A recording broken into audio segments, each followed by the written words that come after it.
સુરત શહેર પોલીસ દ્વારા ચલાવાઈ રહેલા નો ડ્રગ્સ ઇન્સ્યોરન્સ સિટી અભિયાન અંતર્ગત મોટા પાયે નાર્કોટિક્સનો મુદ્દામાલ નાશ કરવામાં આવ્યો. ભરૂચ જિલ્લાના દહેજ ખાતે આવેલી BEIL કંપનીમાં આજે સુરત એસઓજીની હાજરીમાં ગાંજો, હાઇબ્રિડ ગાંજો, ચરસ, અફીણ, એમડી તથા શંકાસ્પદ પાવડર મળી કુલ 400 કિલોથી વધુનો મુદ્દામાલ સળગાવી નાશ કરવામાં આવ્યો.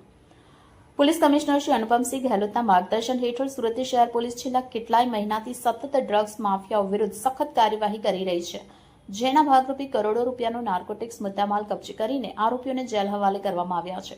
ડ્રગ્સનું કબજે કરાયેલ મુદ્દામાલ તાત્કાલિક કાયદાકીય કાર્યવાહી બાદ નાશ થાય તે માટે ડ્રગ્સ ડિસ્પોઝલ કમિટીની રચના કરવામાં આવી હતી.